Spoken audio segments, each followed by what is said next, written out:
السلام عليكم ورحمة الله وبركاته. الحمد لله حمدا كثيرا طيبا مباركا فيه وباركا عليه كما يحب ربنا ويرضى جل جلاله وعم نواله. أشهد أن لا إله إلا الله وحده لا شريك له، وأشهد أن سيدنا وسندنا ونبينا وحبيبنا وشفيعنا ومولانا محمدا عبده ورسوله صلى الله تعالى عليه وعلى آله وأصحابه وبارك وسلم تسليما كثيرا كثيرا. أما بعد، فأعوذ بالله من الشيطان الرجيم. بسم الله الرحمن الرحيم. هو الذي أرسل رسوله بالهدى ودين الحق ليظهره على الدين كله وكفى بالله شهيدا. محمد رسول الله والذين معه أشداء على الكفار رحماء بينهم تراهم ركعا سجدا يبتغون فضلا من الله ورضوانا. صدق الله مولانا العظيم وبلغنا رسوله النبي الكريم، ونحن على ذلك لمن الشاهدين والشاكرين، والحمد لله رب العالمین. ایک بار سارے حضرات درود شریف پڑھ لیں. اللہم صلی علی سیدنا مولانا محمد عبدک وحبیبک ورسولک صلوات اللہ وسلامہ علیہ.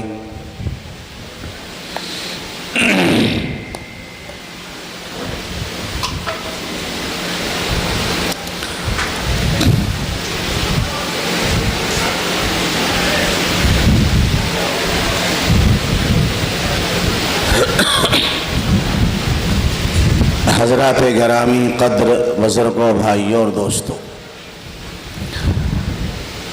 اللہ تعالیٰ کا شکر ادا کریں کہ پروردگار عالم نے آج موسم کو سازگار بنایا ہے. گزشتہ سال جس دن میری حاضری ہوئی اتنی بارش ہوئی کہ آپ حضرات میں سے چند نفوس ہی سے ملاقات ہو سکی، اور مدرسے کے طلباء عزیز اگر نہ ہوتے تو شاید جلسہ بھی نہ ہو پاتا. اس سال اللہ کا بڑا فضل ہے. تمنائیں اگرچہ الگ الگ ہیں. دھرائے والوں کی دعا ہے کہ بارش ہو، اس لیے کہ دھان سوکھے جا رہے ہیں.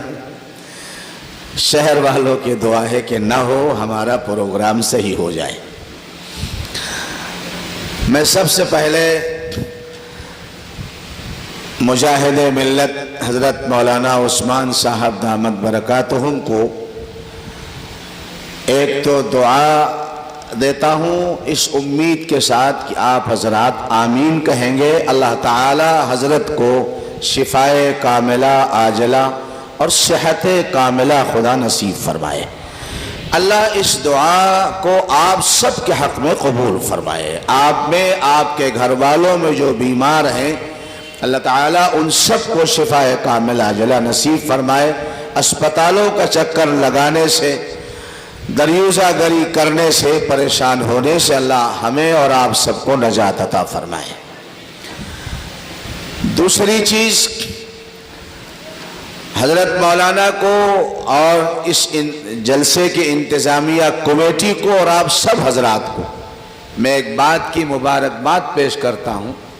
جانا تو بہت سے جلسوں میں ہوتا ہے، لیکن جتنے زندہ دل اور جتنے مخلص اور جفاکش اور جذباتی ٹیم اللہ نے نوجوانوں کی آپ کو عطا فرمائی ہے، اللہ تعالیٰ ان کو باقی رکھے، قائم و دائم رکھے۔ اللہ تعالیٰ ان نوجوانوں کی عمروں میں برکت نصیب فرمائے۔ میں پل سے اترا اس وقت سے یہ لوگ ساتھ لگے ہوئے تھے۔ میں حضرت مولانا امام ہے، کیا نام، قسیم صاحب سے میں کہہ رہا تھا آج یہ نوجوان بڑے سنجیدہ معلوم ہوتے ہیں، نعرہ بازی نہیں کی مگر انہوں نے میری اس امید کو توڑ ہی دیا بہرحال اور نعرے بازی شروع کر دی۔ میں ان کے جذبات ہیں۔ اللہ تعالی حضرت مولانا عثمان صاحب کو اور آپ سب کو، یہ ٹیم آپ سب کے لیے اللہ مبارک فرمائے۔ اللہ نے ہمیشہ جوانوں سے کام لیا ہے، بزرگوں کی دعائیں ساتھ میں رہیں گی، لیکن یہ نوجوان ہی آگے بڑھ کر کے انشاءاللہ۔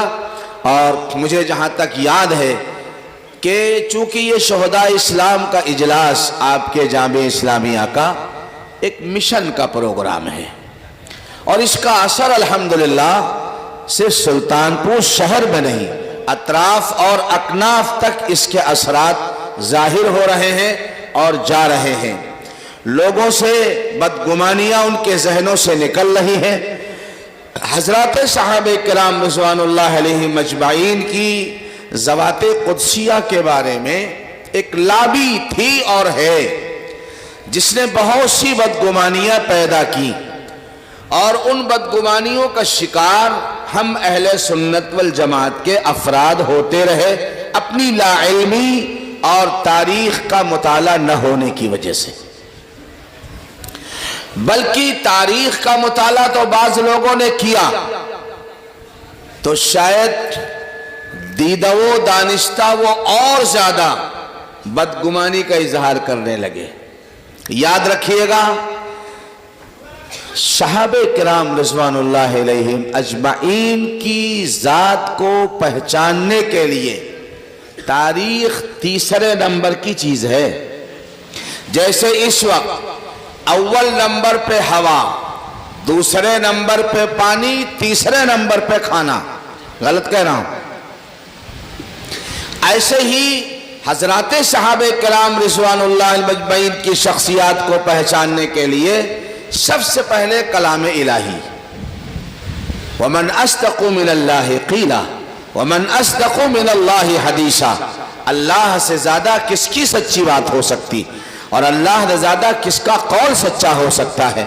وہ رب کائنات صحابہ کرام رضوان اللہ اجمعین کے بارے میں جو کہے وہ تو پتھر کی لکیر ہے، اس کے خلاف نہیں ہو سکتا۔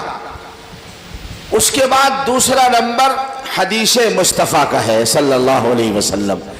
اللہ کے نبی علیہ السلام نے اپنے صحابہ کا تزکیہ نفس کیا ہے، آپ نے ان کی تربیت کی ہے، اور آپ نے ان کو اس طریقے سے سنوارا ہے جیسے بڑھئی، ایک قابل بڑھئی اور قابل کارپینٹر کسی خراب اور ٹیڑھی میڑھی لکڑی کو اتنا خوبصورت چھیل کر اور اندھا چلا کر اور بسلا مار کر اتنا خوبصورت بنا دیتا ہے کہ وہ ایک موہنی مورت کی شکل اختیار کر لیتی ہے۔ اللہ کے نبی علیہ السلام نے جذبات کے اعتبار سے، نفسیات کے اعتبار سے، فکروں کے اعتبار سے بگڑے ہوئے انسانوں پر وہ محنت فرمائی، اور آپ نے اپنی نورانی نگاہ سے وہ اثر ڈالا کہ صحابہ کرام رضوان اللہ علیہم اجمعین اللہ کے نبی کی مبارک زندگی میں ایک معمولی، یوں کہنا چاہیے کہ راستے پہ پڑے ہوئے روڑے اور پتھر سے اللہ کے نبی نے ہٹا کر ان کو انسانوں کے سروں کا تاج بنا دیا، ایک ہیرا اور موتی اللہ کے نبی نے بنا دیا۔ یہ تو دوسرے نمبر پر حدیث مصطفیٰ کو دیکھیں گے کہ صحابہ کرام رضوان اللہ علیہم اجمعین کے بارے میں اللہ نے کیا کہا، اللہ کے نبی نے کیا کہا۔ اس کے بعد پھر ایک صحابی نے دوسرے صحابی کے بارے میں کیا کہا، ایک صحابی نے دوسرے صحابی کے بارے میں کیا کہا۔ باقی اس کے بعد پھر اتہاس اور ہسٹری اور تاریخ تبری اور فلاں اور ڈھکاں، یہ سب جو پرانے کپڑوں کے چیتھڑے ہیں، یہ سب ردی کے ٹوکرے میں ڈالنے کے قابل ہے اللہ کے قرآن اور حدیث مصطفیٰ علیہ السلام کے مقابلے میں۔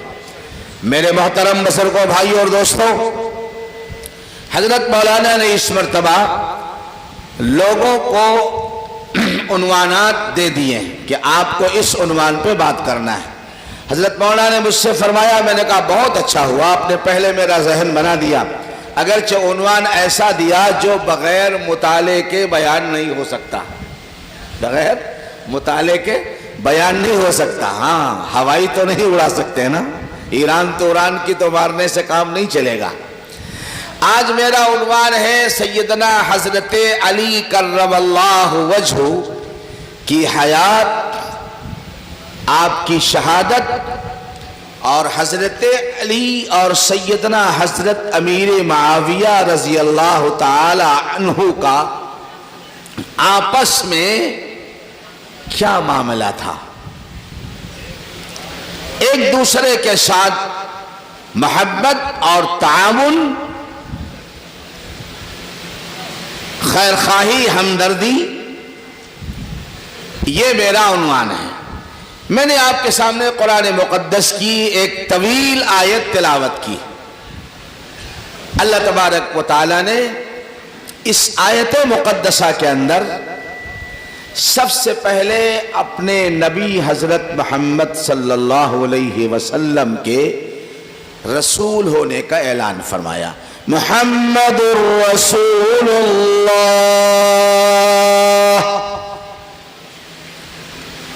حضرت محمد صلی اللہ علیہ وسلم اللہ کے رسول ہیں۔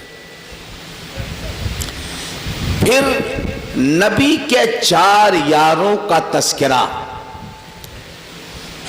بالترتیب، جو ترتیب خلافت ہے اس ترتیب کے ساتھ اللہ نے ان کی صفات کو بیان فرمایا۔ والذین معه اشداء علی الکفار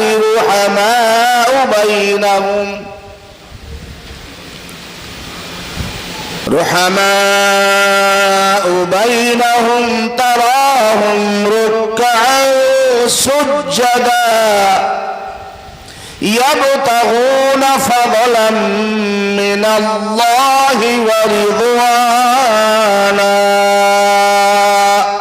سبحان اللہ، ماشاء اللہ۔ محمد سب کہو صلی اللہ علیہ وسلم اللہ کے رسول ہیں۔ والذین معہ، اور جو ان کے ساتھ ہے، معیت کاملہ، معیت، رفاقت، ساتھ، یہ تو ہر صحابی کو نصیب ہے جناب رسول پاک علیہ السلام کے ساتھ۔ ایک معیت ناقصہ ہے، ایک معیت کاملہ ہے۔ کامل مکمل ساتھ، سفر میں، حضر میں، کھانے میں، بیٹھنے میں، صلح میں، جنگ میں، میدان بدر ہو، احد ہو، خندق ہو، حنین ہو، کوئی ایسا موقع جہاں پر حضرت محمد مصطفیٰ صلی اللہ علیہ وسلم کے ساتھ ایک شخص رہا ہو، ایک شخصیت، ایک ہستی رہی ہو، اس ہستی کا نام جس کو یار غار کہا گیا، پھر صاحب مزار کہا گیا، وہ سیدنا ابو بکر صدیق رضی اللہ عنہ کے ہے۔ ابو بکر صدیق کو رسول پاک علیہ السلام کے ساتھ معیت کاملہ حاصل ہے۔ اللہ نے فرمایا والذین معہ، وہ جو نبی کے ساتھ ہمیشہ رہے۔ اس پر زیادہ تفصیل نہیں بیان کروں ورنہ اگلا عنوان تو رہ جائے گا۔ اشداء علی الکفار، اس جملے کی تشریح کی ضرورت ہی نہیں، اپنا پرایا سب جانتا ہے کہ عمر کا درہ کتنا مضبوط تھا۔ اشداء علی الکفار، کافروں کے مقابلے میں سخت۔ رحماء بینہم، ترحم، خیر خواہی، ہمدردی، شرافت، حلم، بردباری، تقوی، پرہیزگاری، حیا، شرم، غیرت۔ اللہ اکبر، کون کہہ سکتا ہے کہ عثمان بن عفان جن کے آگے لگا دیا گیا کامل الحیاء والایمان، ایمان میں کامل، تقوی میں کامل، حیا میں کامل، اللہ کے نبی علیہ السلام کے داماد، ڈبل داماد حضرت عثمان ذی النورین رضی اللہ تعالیٰ عنہ کی صفت کیا ہے؟ رحماء بینہم، آپس میں بڑے مہربان۔ اقبال نے کہا تھا کیا کہ ہو بزم یاراں تو بریشم کی طرح نرم، ہو مجلس یاراں تو بریشم کی طرح نرم، حق بزم حق و رزم حق و باطل ہو تو فولاد ہے مومن، ہو مجلس یاراں تو بریشم کی طرح نرم، اپنوں میں، رشتہ داروں میں، عزیزوں میں، بھائیوں میں، بھانجوں میں، بھتیجوں میں، کلمے والوں میں ایک مومن کا مزاج ریشم سے زیادہ نرم، اور مجلس یاراں تو بریشم کی طرح نرم، رزم حق و باطل ہو تو فولاد ہے مومن۔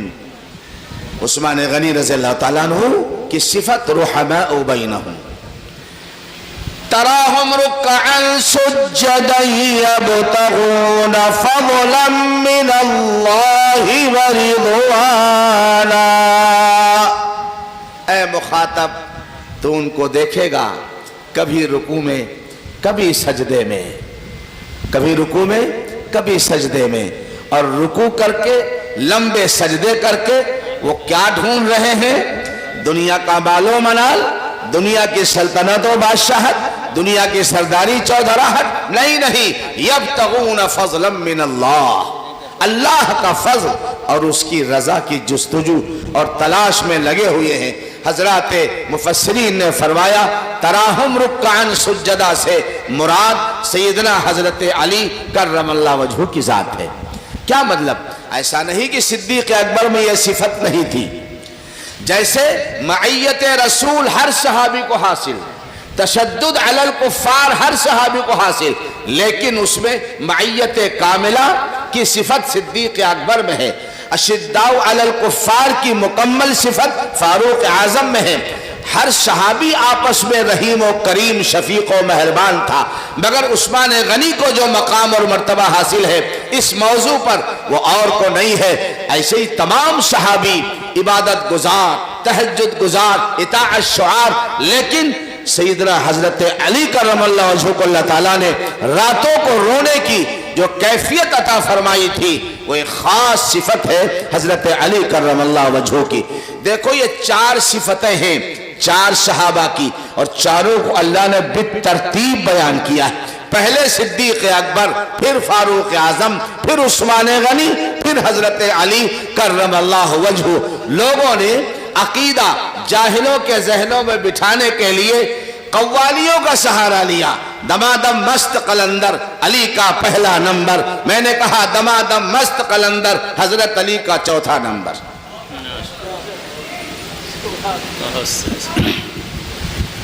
قوالیوں سے عقیدہ بنتا ہے، ہاں جاہل لوگ عقیدہ بن جاتا ہے، جاہل لوگ اس کو گنگناتے ہیں۔ ہاں عیار آدمی جانتا ہے کہ میں اس راستے سے تم کو بیوقوف بناؤں گا جو تم کو بہت مرغوب ہے۔ ہاں کسی فیشن کو انسانوں میں داخل کرنا ہو موبائل پہ ڈالیے۔ لوگوں نے موبائل کو مفتی اعظم سمجھ رکھا ہے، یوٹیوب کو مفتی اعظم اور محقق دوانی سمجھ رکھا ہے۔ اس سے بڑا جھوٹ اور فراڈ ایسے لوگ مولانا نام رکھتے ہیں جن کا کوئی مطلب ہندی اردو عربی میں ہے ہی نہیں۔ مولانا نیٹ پہ دیکھ کے رکھا ہے، ابے نیٹ تیرے ابا کا ہے؟ ہم جیسا جاہل آدمی کچھ بک دے اور اس کو بھیج دے آگے، آپ نے اس کو مفتی سمجھ لیا، شیخ الحدیث سمجھ لیا۔ مسائل کی تحقیق کے لیے آپ نیٹ پر جا رہے ہو۔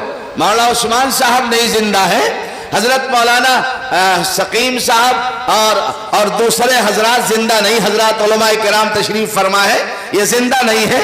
آپ نیٹ کا سہارا، ابے نام پوچھنے کے لیے کم سے کم کسی عالم سے نام پوچھو۔ حضرات صحابہ کرام رضوان اللہ المجمعین اپنے بچوں کے نام کے لیے امام الانبیاء کی بارگاہ قدس میں حاضر ہوتے تھے، اللہ کے نبی ان کا نام رکھتے تھے۔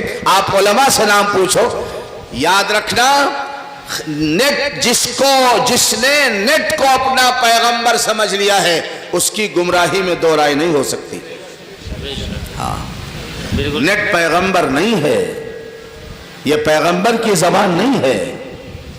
ہم دیکھنے کو منع نہیں کرتے, لیکن اگر کوئی ایسی بات آپ سنو اور دیکھو جو آپ کی پہلی معلومات سے ٹکرا رہی ہیں تو آپ کسی عالم سے اس سلسلے میں رجوع ضرور کرو. اللہ اکبر. عرض کر رہا تھا حضرت علی کرم اللہ وجہہ. آئیے اصل عنوان پر. حضرت علی رضی اللہ تعالی عنہ کا نام علی ہے. آپ کے والد کا نام عبد مناف ہے. ابو طالب کنیت ہے. ابو طالب کنیت ہے. ابو طالب کا نام ابو طالب نہیں ہے, ان کا نام عبد مناف ہے, کنیت ابو طالب ہے. دادا کا نام عبد المطلب ہے. حضرت علی کرم اللہ وجہہ کی والدہ کا نام فاطمہ ہے. نانا کا نام اسد ہے اور پر نانا کا نام ہاشم ہے. حضرت علی نجیب الطرفین ہیں. جن لوگوں کو اب تک یہ خشخشا تھا کہ شہداء اسلام کے جلسہ کرنے والے معاذ اللہ حضرت علی اور حضرت حسنین کو نہیں مانتے, قسم ہے رب کائنات کی جتنا ہمارے دلوں میں عظمت ہے حضرت علی رضی اللہ تعالی عنہ کی اور حضرت حسنین کریمین کی اور اللہ کے نبی کی پیاری بیٹی سیدہ فاطمہ الزہرا رضی اللہ عنہا کی, اللہ کی قسم میں کھا کر کہتا ہوں اگر یہ دل پھاڑ کر دکھانے کی چیز ہوتی تو ہم سینے کو پھاڑ دیتے اور کہتے او ہم سے بدگمانی کرنے والے لوگوں, آؤ میرے دل کو دیکھو, اس میں اللہ کے نبی علیہ السلام کی اور آپ کے اہل بیت کی کتنی محبت ہے. حضرت شیخ الہند رحمت اللہ علیہ کا ایک شعر یاد آ رہا. حضرت فرمایا کرتے تھے اے جنت تجھ میں حور و قصور رہتے ہیں, اے جنت تجھ میں حور و قصور رہتے ہیں, میں نے مانا ضرور رہتے ہیں. اے جنت تجھ میں حور و قصور رہتے ہیں, میں نے مانا ضرور رہتے ہیں. میرے دل کا طواف کر جنت, میرے دل میں حضور رہتے ہیں. میرے دل کا طواف کر جنت, میرے دل میں حضور رہتے ہیں. یہ دارالعلوم دیوبند کے سب سے پہلے شیخ الحدیث اور صدر المدرسین حضرت مولانا محمود الحسن صاحب اسیر مالٹا, ہندوستان کی آزادی کے سب سے بڑے ہیرو جو دارالعلوم دیوبند کے استاد حدیث اور شیخ الحدیث بھی تھے, یہ ان کی محبت رسول ہے. ہم انہی کے خوشاچی ہیں, اسی دسترخوان سے ہم نے کچھ لیا ہے. ہمارے دلوں کے اندر اللہ کے نبی کی محبت, آپ کے تمام آل اطہار کی محبت, آپ کے اصحاب کرام کی محبت. بلکہ میں یہ عرض کروں, میرے نبی نے جس گھوڑے پر سواری فرمائی, جس اونٹ پر سواری فرمائی, جس چادر مبارک کو استعمال کیا, جن نالین شریفین اور مبارک جوتوں کو میرے نبی نے استعمال فرمایا, بات میری نہیں ہے جس کو لوگ اپنے اسٹیجوں پر برملا گالیاں دیتے ہیں. حکیم الامت حضرت مولانا اشرف علی تھانوی نور اللہ مرقدہ نے کتاب کے اندر لکھا ہے کہ حضرت رسول پاک علیہ السلام کے نعلین شریفین کا جو نقش کتابوں میں چھپا ہوا ہے, حضرت فرماتے ہیں اگر کسی انسان پر کوئی بڑی بلا اور کوئی بڑی مصیبت آ گئی ہو, اللہ کے نبی کے مبارک جوتوں کے نقش کو اپنے سر پر رکھ کر کے دعا مانگے, اللہ اس کی دعا کو ضرور قبول فرمائے. سبحان اللہ, سبحان اللہ. اس سے زیادہ اور عشق رسول کیا ہو سکتا؟ اگر میں علماء دیوبند کا عشق رسول بتاؤں تو اگلی بات رہ جائے گی. میں عرض کر رہا تھا حضرت علی رضی اللہ تعالیٰ عنہ کا نام علی ہے, باپ کا نام عبد مناف ابو طالب کنیت ہے, دادا کا نام عبد المطلب ہے, امی کا نام فاطمہ بنت اسد ابن ہاشم ہے.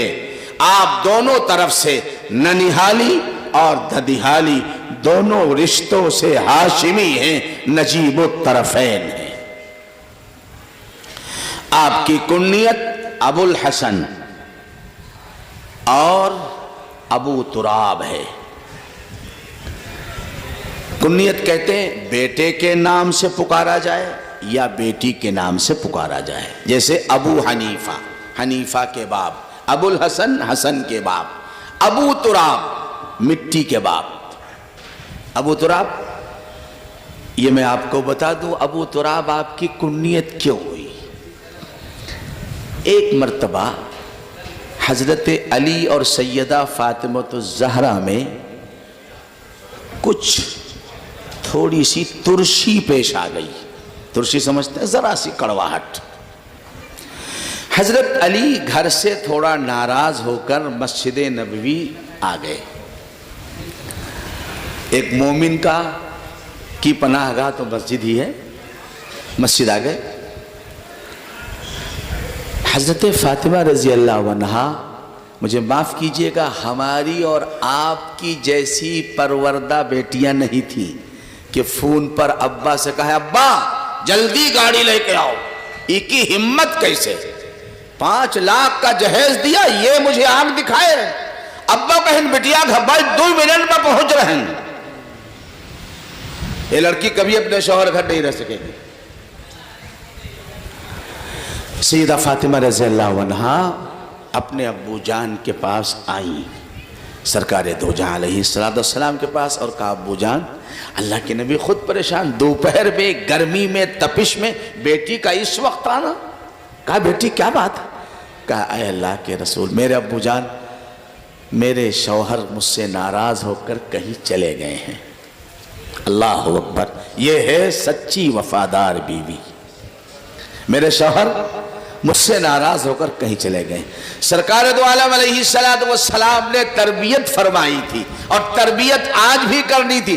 آپ نے نہیں فرمایا اچھا علی کی اتنی ہمت، 9 سال کی عمر سے میں نے پالا، میں نے پرورش کی، کھلایا پلایا پہنایا، اپنی بیٹی سے شادی کر دی، اس کی اتنی جرات کہ تم سے ناراض ہو کے لڑ کے کہیں جاؤ، جاتا ہے تو جانے دو، میرے گھر میں کھانے کی کمی نہیں ہے۔ حضور نے یہ نہیں فرمایا۔ میں اپنی بہنوں بیٹیوں کو سنا رہا ہوں یہ، اور اپنے بزرگوں کو۔ اللہ کے نبی نے فرمایا بیٹی بیٹھو۔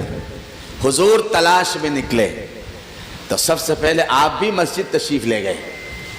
مسجد تشریف لے گئے تو آپ نے دیکھا کہ حضرت علی اس وقت مسجد نبوی شریف میں قالین نہیں بچھا ہوا تھا، سنگ مرمر اور مکرانے کا ماربل نہیں لگا ہوا تھا، کچا فرش تھا، مٹی سے لیپ دیا گیا تھا، مٹی سے لیپ دیا گیا تھا۔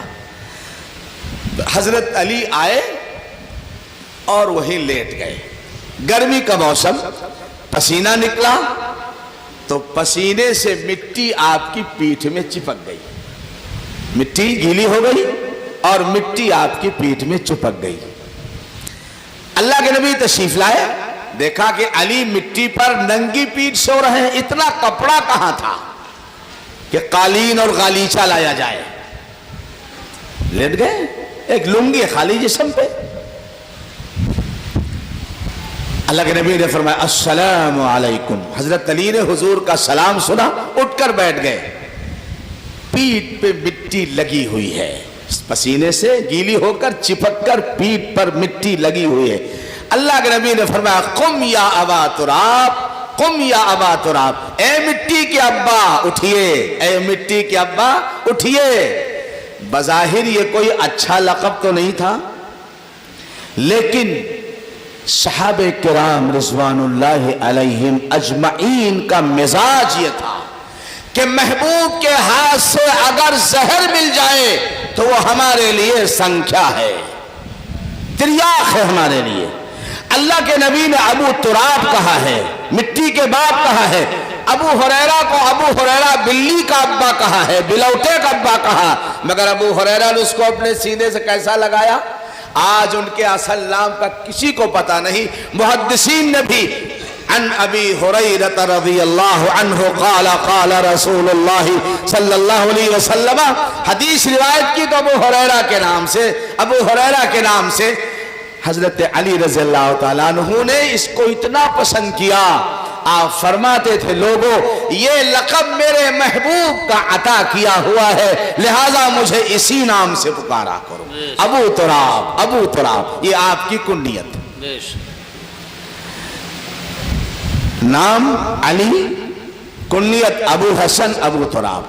آپ کے 3 لقب ہیں، اسد اللہ، اللہ کا شیر، حیدر کرار اور المرتضی، یہ آپ کے القاب ہیں۔ اللہ کے نبی علیہ السلام کہ دادا جان کا جب انتقال ہوا تو عبد المطلب نے ابو طالب کو بلا کر کہا میرے پوتے کا خیال رکھنا، یعنی حضرت محمد صلی اللہ علیہ وسلم کا۔ حضور ابو طالب کی پرورش میں آ گئے دادا کے انتقال کے بعد۔ اللہ نے بچپن ہی میں آپ کو شعور دیا تھا، 12 سال کی عمر ہی سے آپ نے اپنا بوجھ اپنے چچا پہ ڈالنا مناسب نہیں سمجھا۔ لا الہ الا اللہ محمد الرسول اللہ کے پڑھنے والوں نوجوانوں، اگر تمہاری عمر 15 16 18 سال کی ہو گئی ہے اور آپ نے پڑھائی بھی چھوڑ دی ہے اور آپ نے کوئی کام بھی کرنا نہیں شروع کیا ہے، اگر اللہ کے نبی کے تم امتی ہو اور غلام ہو اور کلمہ پڑھتے ہو تو احساس کرو میرے نبی نے اپنے چچا پر اپنی زندگی کا بوجھ نہیں ڈالا، بلکہ مکے کے لوگوں کی بکریاں چند پیسوں پہ آپ چرانے لگے تاکہ میرے چچا کا کچھ معاشی بوجھ ہلکا ہو جائے۔ سبق ہے اس کے اندر ہمارے نوجوانوں کے لیے۔ 20 22 سال گھر میں پڑے، رات کے 2 بجے سو رہے ہیں، 12 بجے اٹھ رہے ہیں، ایسا چمرودھا کچھ کما پائے گا؟ ایسا انسان کچھ کما پائے گا؟ ماں باپ پہ بوجھ بنا رہے گا؟ اللہ کے بندو یا تو پڑھو اور یا تو کوئی کسی تجارت میں لگو، کوئی لمبی تجارت نہیں، رزق اللہ دینے والا، ایک پان کی گمٹی کھول کے بیٹھ جاؤ کہیں پر، سبزی منڈی سے آلو اور پیاز لے لو اور کسی فٹ پاتھ پہ بیٹھ جاؤ، شام تک اللہ 200 300 تم کو نفع کا عطا فرما دیں گے۔ اللہ رزاق ہے، ماں باپ پہ بوجھ مت پڑو۔ اللہ کے نبی نے چچا کا بوجھ ہلکا کیا۔ جب حضرت علی رضی اللہ تعالیٰ عنہ پیدا ہوئے تو حضرت ابو طالب کی اولاد زیادہ تھی، معاشی تنگی تھی۔ اللہ کے نبی نے دیکھا کہ میرے چچا پر اولاد کی تربیت اور کھلانے پلانے کا بوجھ زیادہ ہے، تو آپ نے حضرت علی کو اپنی تربیت اور پرورش میں لے لیا کہ آج سے میں ان کے کھانے پینے کپڑے کا ذمہ دار ہوں، کم از کم ایک بچے کے کھلانے پلانے کا بوجھ آپ پہ کم ہو جائے گا۔ حضرت علی رضی اللہ تعالیٰ عنہ حضور پاک علیہ السلام کی تربیت میں آ گئے۔ جب اللہ کے نبی علیہ السلام غار حرا میں تھے اور آپ پر قرآن نازل ہوا اور اللہ نے آپ کو نبی ہونے کا اعلان فرمایا، اس قرآن کے پہلے نزول کے 3 سال کے بعد اللہ نے آیت نازل فرمائی فَاسْتَعْ بِمَا تُؤْمَرْ وَأَعْرِضْ عَنِ الْمُشْرِكِينَ وَأَنذِرْ عَشِيرَتَكَ الْأَقْرَبِينَ، میرے محبوب اپنے رشتہ داروں کو اللہ کے عذاب سے ڈرائیے اور بتائیے کہ آپ کی ذمہ داری کیا ہے۔ آپ اللہ کے نبی ہیں، کلمہ آپ کے پاس ہے، جنت اور دوزخ سے کے بارے میں ان کو بتائیے۔ اللہ کے نبی علیہ السلام نے عمومی تبلیغ کرنے سے پہلے آپ نے اپنے رشتہ داروں کو جمع کیا، دعوت کا انتظام کیا۔ سیرت المصطفیٰ میں حضرت مولانا ادریس صاحب کاندھلوی رحمۃ اللہ علیہ نے تفصیل سے اس واقعے کو لکھا ہے۔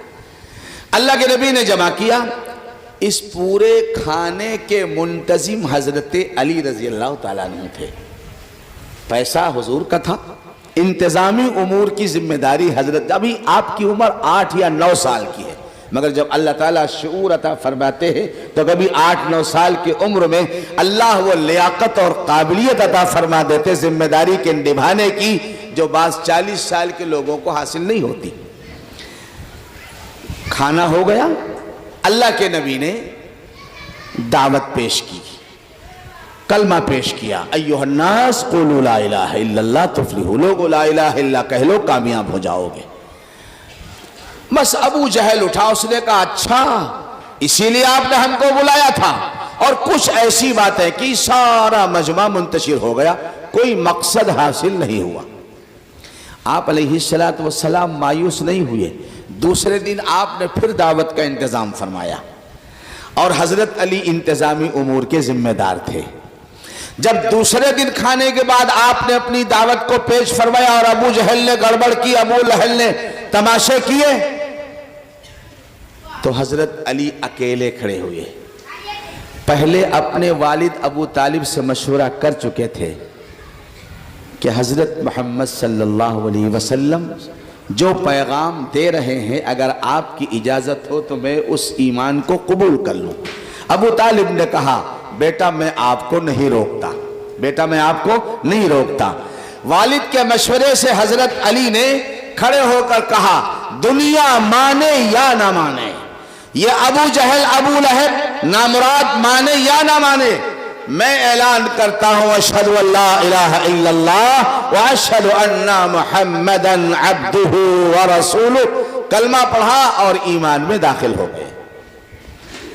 تیسرے نمبر کے آپ ہیں، اول نمبر سیدہ خدیجۃ الکبریٰ رضی اللہ عنہا، دوسرا نمبر سیدنا صدیق اکبر، اور تیسرے نمبر کے حضرت علی کرم اللہ وجہ۔ ایمان لانے والوں میں ایمان لے آیا آپ، زندگی گزرتی رہی۔ آپ کا اگر یہ تصور ہے کہ حضرت علی کی پوری زندگی میں 1 گھنٹے میں بیان کر سکوں گا تو یہ آپ کی غلط فہمی ہے۔ کچھ واقعات ضروری عرض کروں گا بس آگے بات بڑھا کر۔ اللہ کے نبی علیہ السلام دین کی دعوت میں اور دین کی تبلیغ میں لگے رہے۔ ایک وہ موقع آیا جب جناب رسول پاک علیہ السلام کو اللہ نے حکم دیا کہ آپ یہاں سے ہجرت کر جائیے، اور حضور نے ہجرت کا ارادہ فرما لیا۔ لمبا واقعہ ہے، میں بہت شارٹ عرض کر رہا ہوں۔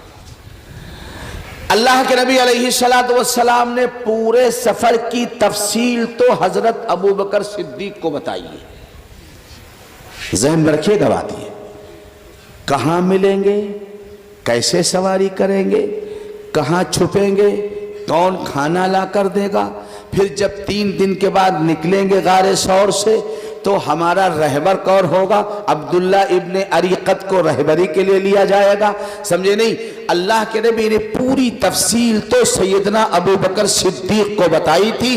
مکۃ المکرمہ نبی کے کاشانہ اقدس سے نکلنے سے لے کر مدینہ طیبہ تک پہنچنے تک پوری تفصیل صدیق اکبر کو معلوم تھی۔ حضرت علی کو جناب رسول پاک علیہ السلام نے بلایا اور کہا علی میں جا رہا ہوں، تم میرے بستر پر لیٹ جاؤ، تم میرے بستر پر لیٹ جاؤ۔ حضرت علی کرم اللہ وجہ فرماتے ہیں جب مجھے پتا، اور حضرت علی فرماتے ہیں کہ جب میں آیا تو میں نے اپنی آنکھوں سے دیکھا تھا کہ تقریباً 100 نوجوانوں نے میرے محبوب نبی کے گھر کا گھیراؤ کر رکھا ہے ننگی تلواریں لے کر، حضور نکلے گھر سے اور قتل کر دیا جائے۔ حضور نے کہا علی میں جا رہا ہوں اور تم میرے بستر پر لیٹ جاؤ اور میری چادر کو اوڑھ لو، حضرمی چادر۔ حضرت علی فرماتے میرے دل میں آیا یا اللہ کم از کم ایک اور ساتھی ہوتا تو اگر یہ کچھ شرارت کرتے تو کچھ تو ہم مقابلہ کرتے۔ آج کا اگر کوئی مرید اور کوئی شاگرد ہوتا تو معلوم کیا کہتا، مولانا صاحب کا ہماری جان سستی ہے مارے کھاتے نہیں، آپ تو جا رہے ہو اب بستر پہ ہم صبح ملیں گے تو یہ ہمارا کتنا قیمہ بوٹی بنائیں گے ہم کو معلوم۔ حضور رہو تو ساتھ رہو، نہیں لے چلو تو ساتھے لے چلو، موت بٹی ساتھے ہوئی۔ لیکن حضرت علی فرماتے ہیں کہ جب اللہ کے نبی نے فرمایا علی یہ امانت ابو لہب کی ہے، یہ ابو جہل کی ہے، یہ امیہ ابن خلف کی ہے، یہ ولید ابن مغیرہ کی ہے، یہ فلاں کی ہے، یہ فلاں کی ہے، کافروں کی امانتیں میں تمہارے حوالے کر رہا ہوں، صبح یہ امانتیں لوگوں کو پہنچا دینا اس کے بعد مجھ سے آ کر مدینہ منورہ میں ملاقات کرنا۔ حضرت علی فرماتے ہیں میرا ایمان تھا، میرے نبی نے فرما دیا صبح تم کو امانتیں واپس کرنی ہے تو میں زندہ رہوں گا تبھی امانتیں واپس کروں گا۔ اب مجھے کوئی خطرہ نہیں تھا، مجھے یقین تھا یہ 100 نوجوانوں کی تلواریں میرا بال بیکا نہیں کر سکتی۔ بے شک بڑے اطمینان کے ساتھ میں لیٹ گیا اللہ کے نبی کی چادر مبارک کو اوڑھ کر۔ اس میں 2 نقطے میں بیان کروں گا ساتھ ساتھ۔ اللہ کے رسول نے کے پاس جو امانتیں تھیں وہ حضرت علی کے حوالے کی۔ کس کے حوالے کی بھائی؟ امانتیں کس کو دی جاتی ہیں؟ جس پر اعتماد ہو، جس پر بھروسہ ہو۔ یہ اس میں کسی قسم کی کتر بیوت اور خرد برد نہیں کرے گا، امانت اس کے حوالے کی جاتی ہے۔ اللہ کے رسول نے اپنی امانت حضرت علی کے حوالے کی اور اللہ رب العزتی والجلال نے اپنی امانت جو محمد الرسول اللہ کی شکل میں تھی اس امانت کو ابو بکر صدیق کے حوالے کیا۔ سبحان اللہ سبحان اللہ ماشاءاللہ۔ حضرت رسول پاک کی چادر حضرت علی کے کام آ رہی ہے اور ابو بکر صدیق کی چادر حضرت محمد الرسول اللہ کے کام آ رہی ہے۔ آپ نے چیتھڑے کیے، سوراخوں کو بند کیا۔ حضرت علی سرکار دو جہاں کے بستر پر آرام فرما رہے ہیں ہجرت کی رات میں، اور حضرت محمد الرسول اللہ ابو بکر صدیق کی گود میں آرام فرما رہے ہیں۔ سبحان اللہ بے شک حضرت علی بستر رسول پر اور رسول خدا ابو بکر صدیق کے کندھے پر۔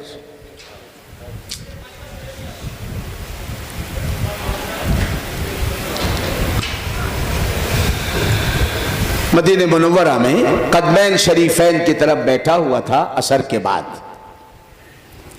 ایک یار، میں اس کو یار ہی کہتا ہوں، کالی پگڑی باندھے ہوئے، سمجھے نہیں، اور کالا جبہ پہنے ہوئے، ایک پھٹی چٹائی مدینہ منورہ کی اس بہترین خوشبودار قالین پر اپنی پھٹا مصلی بچھائے ہوئے بیٹھا۔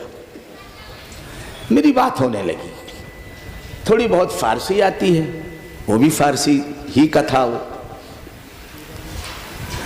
تو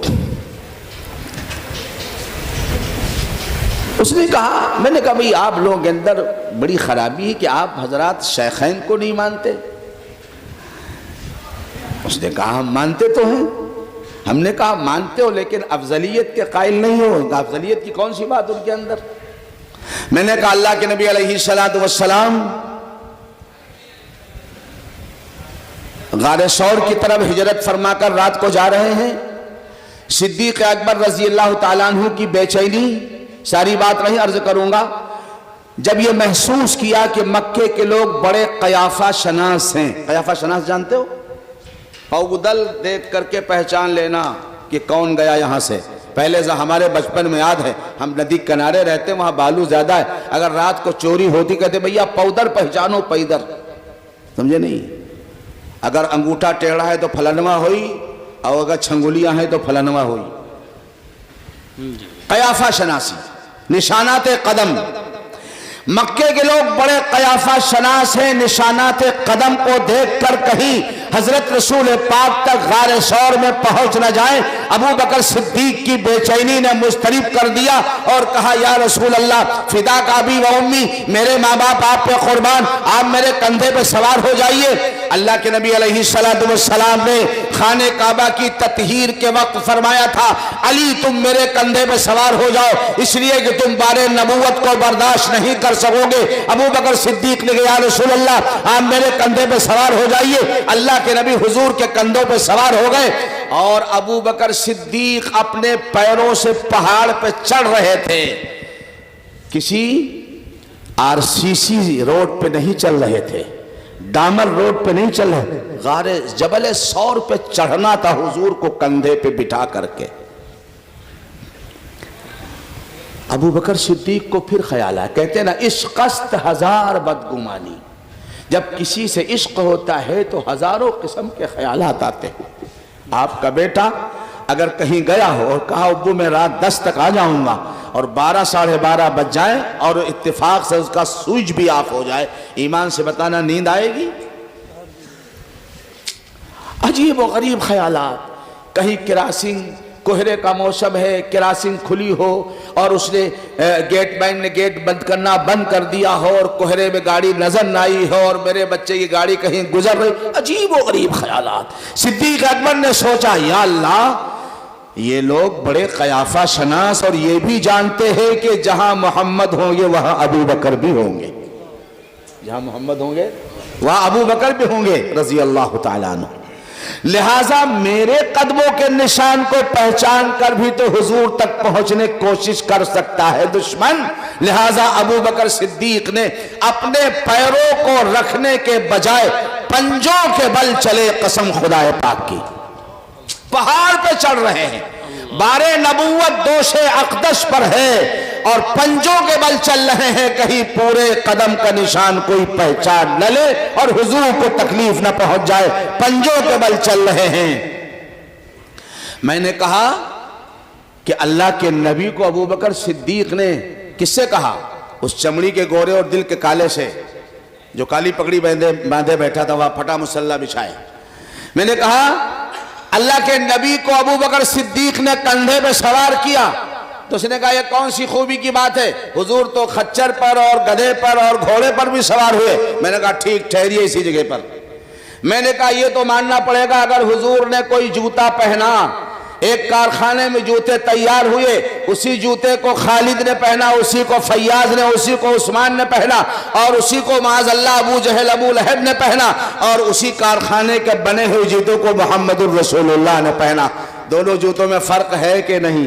ارے بولو فرق ہے کہ نہیں؟ کپڑا ایک کارخانے میں تیار ہوا، اسی تھان کا کپڑا آپ نے سلایا، میں نے سلایا، اور اسی تھان کا کپڑا اگر شیخ عبد القادر جیلانی اور خواجہ اجمیری اور قاسم نانوتوی اور الیاس کاندھلوی اور حضرت محمد الرسول اللہ علیہ السلام نے پہنا تو نبی کے کرتے ہمارے تمہارے کرتے میں فرق ہے کہ نہیں؟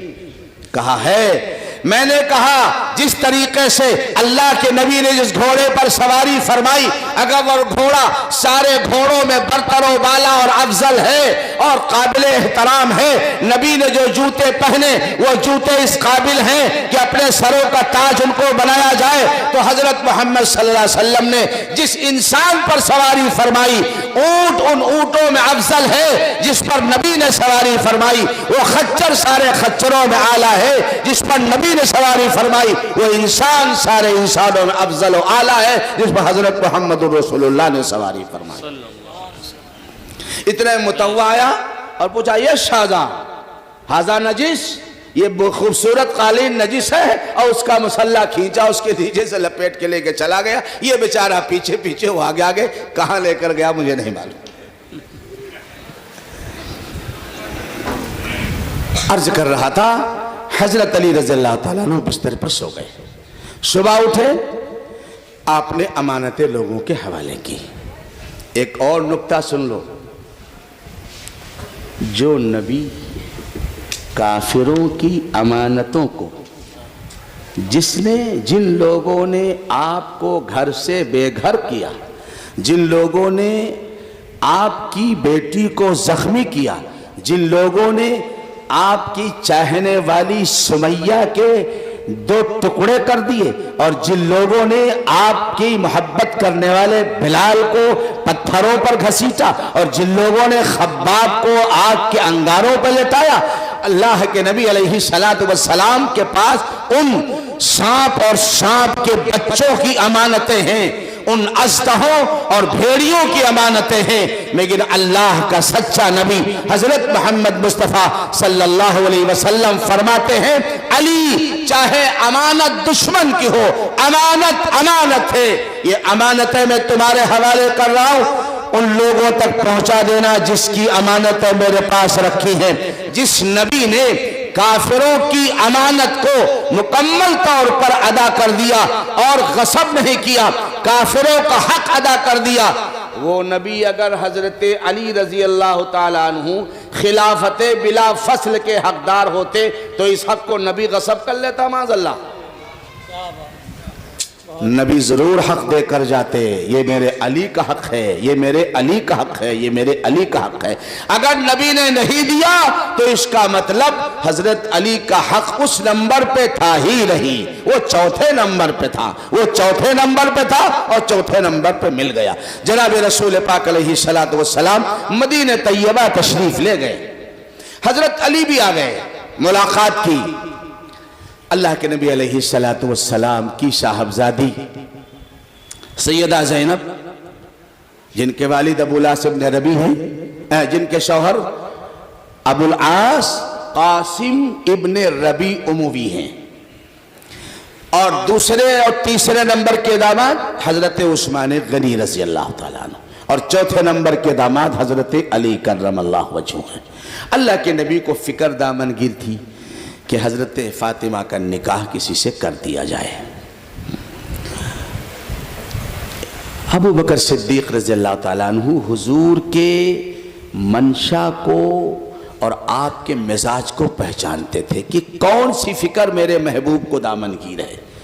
حضرت علی سے ملاقات کی ابو بکر صدیق نے اور کہا، بھائی علی، اللہ کے نبی متفکر ہیں بیٹی کے نکاح کے سلسلے میں، اگر تم اپنے نکاح کا پیغام لے کر جاؤ تو شاید حضور قبول فرما لے۔ غور کیجئے گا، شاید حضور قبول فرما لے۔ اوہ اللہ اکبر، اسلام کتنا سادہ مذہب ہے۔ حضرت علی رضی اللہ تعالیٰ عنہ رضی اللہ تعالیٰ عنہ، ہاں رکھ دو پیغام، ہاں جاؤ بیٹا چلو، ارے جاؤ یار، ٹھیک جاؤ، ٹھیک جاؤ، بیٹھو بیٹھو بیٹھو، اللہ تم کو ٹھیک کر دے، جاؤ۔ درود شریف پڑھ لیں، اللہم صلی وسلم وبارک علی سیدنا مولانا محمد عبدک و حبیبک و رسولک صلوات اللہ وسلام علیہ۔ عرض کر رہا تھا، حضرت علی خود گئے۔ ایک روایت میں ہے کہ آپ نے زبان سے کہا، اور ایک روایت میں ہے کہ آپ خاموش بیٹھ گئے، حیا مانے ہوئی اور زبان سے نہیں کہہ سکے کہ حضور میں آپ کی بیٹی کے لیے نکاح کا پیغام لے کر آیا ہوں۔ اللہ کے نبی نے پہچان لیا اور آپ نے فرمایا، علی کیا فاطمہ کے نکاح کا پیغام لے کر آئے ہو؟ سر ہلایا خاموشی کے ساتھ۔ اللہ کے نبی نے فرمایا، علی پیغام تو منظور ہے، مگر حق مہر ادا کرنے کے لیے تمہارے پاس کچھ ہے؟ حضرت علی رضی اللہ تعالیٰ عنہ نے عرض کیا، یا رسول اللہ، آپ ہی کے گھر کا تو تربیت یافتہ ہوں، آپ تو میرا حال جانتے ہیں، ایک گھوڑا ہے، ایک زرہ ہے، ایک تلوار ہے۔ اللہ نے مجھے فرمایا، تلوار اور گھوڑا میدان جہاد میں کام آئے گا، زرہ جا کے بیچ دو۔ زرہ جب بیچنے کے لیے گئے تو ملاقات حضرت عثمان غنی رضی اللہ عنہ سے ہو گئی۔ کسی نے اس کی قیمت لگائی 200 درہم۔ حضرت علی چاہتے تھے عزت کے ساتھ اور کچھ زیادہ پیسے مل جائیں۔ یہ حضرات بھیک مانگنا نہیں جانتے تھے، معاف کیجئے گا۔ ہاں، عثمان غنی نے دیکھا کہ بھائی علی بہت خوش نظر آ رہے ہیں، کیا بات؟ کہا ہاں ہاں، اللہ کے نبی نے اپنی دختر نیک اختر اور اپنی بیٹی کے ساتھ میرا نکاح کا رشتہ منظور کر لیا ہے، کچھ تیاری کے لیے زرہ بیچنے آیا ہوں۔ کہا اچھا، کتنے میں بیچو گے؟ کہا فلاں نے 200 درہم دینے۔ کہا اچھا آئیے۔ حضرت عثمان غنی رضی اللہ تعالیٰ عنہ نے اس زرہ کی، جس کی حقیقتاً قیمت 200 درہم ہی تھی، آپ نے 400 درہم دیے۔ 400 درہم۔ کہتے ہو کہ علی اور عثمان کی بنتی نہیں تھی؟ ارے بے وقوف ہو، تم سے بڑا کوئی احمق ہے؟ عثمان غنی رضی اللہ تعالیٰ عنہ نے 400 درہم دیے، اور جب حضرت علی چلے، عثمان غنی نے دوبارہ بلایا۔ حضرت علی فرماتے میں گھبرا گیا، شاید سودا پسند نہیں آیا، اب واپس کر دیں گے تو میں کیا کروں گا؟ عثمان غنی نے بلایا اور کہا، بھائی علی، میری تمنا ہے نکاح میرے بھائی علی کا ہو، نکاح میرے محبوب نبی کی بیٹی کا ہو، اور خرچہ عثمان غنی کا ہو۔ زرہ بھی لے جائیے، 400 درہم بھی لے کر جائیے۔ زرہ بھی لے جائیے، 400 درہم بھی لے کر جائیے۔ حضرت علی واپس آئے تو زرہ ہاتھ میں تھی۔ آقا نے پوچھا علی کیا بات ہے، بکی نہیں؟ کہا نہیں یا رسول اللہ، ایک ایسا تاجر ملا، ایک ایسا بیپاری ملا، ایک ایسا سوداگر ملا جس نے زرہ بھی واپس کر دی اور پیسے بھی دے دیے۔ میرے نبی نے کچھ پوچھنے سے پہلے فرمایا وہ تو میرا عثمان ہی ہو سکتا ہے۔ اللہ کیا بات ہے۔ عثمان غنی رضی اللہ تعالیٰ عنہ شریک ہیں۔ اور یہ بھی بتا دوں، جب پیسے لے کر حضرت علی آئے تو سامان کس نے خریدا؟ خریداری کی ذمہ داری صدیق اکبر کے سپرد تھی۔ جو سامان حضرت علی کے گھر گیا سیدہ فاطمہ الزہرا رضی اللہ عنہا کے ساتھ، اس کی خریداری ابو بکر صدیق بڑی محبت کے ساتھ کی تھی۔ دوست اپنے دوست کی جب کوئی چیز خریدتا ہے تو ذرا اچھی کوالٹی کی چیز خریدتا ہے، اچھی کوالٹی کی چیز خریدتا ہے۔ نکاح ہو گیا، اللہ تبارک و تعالیٰ نے میرے محبوب نبی کو ایک بہترین داماد عطا کیا، حضرت علی کو ایک بہترین خسر عطا کیا، ایک بہترین نیک صالحہ متقی پرہیزگار بیوی حضرت فاطمہ الزہرا کی شکل میں عطا کی۔ حضرت علی رضی اللہ تعالیٰ عنہ کے یہاں بیٹا پیدا ہوا، حضرت علی نے اس کا نام رکھا حرب۔ گود میں لے کر حضور کی خدمت میں آئے، اللہ کے نبی نے پوچھا میں سمیتہ، کیا نام رکھا اس بچے کا؟ کہا یا رسول اللہ سمیت الحرب، میں نے اس کا نام حرب۔ حرب کے معنی جنگجو، بہادر، پہلوان، لڑاکا، حرب نام رکھا۔ حضور نے فرمایا نہیں اس کا نام حسن رکھو۔ حسن نام ہو گیا۔ اللہ کے نبی علیہ السلام نے اپنی طرف سے حضرت حسن کا عقیقہ فرمایا اور 2 مینڈھے آپ نے عقیقے میں ذبح کرائے۔ 1 سال کے بعد حضرت سیدنا حسین پیدا ہوئے، حضرت علی نے پھر وہی نام حرب رکھا، حارابہ۔ حضرت علی کو بہت یہ نام پسند ہے، اصل بہادر کو بہادرانہ نام پسند ہوتا ہے۔ حضور کی خدمت میں لائے، کہا کیا نام رکھا؟ کہا حضور حرب رکھا۔ کہا نہیں حسین نام رکھو۔ اس مرتبہ حضور نے اپنے نواسے کا عقیقہ 1 مینڈھا ذبح کیا۔ حضرت مولانا منظور نعمانی رحمت اللہ علیہ نے لکھا، یہ آپ کے علم کے لیے عرض کر رہا ہوں کہ اللہ کے نبی نے امت کے لیے سہولت بیان فرما دی۔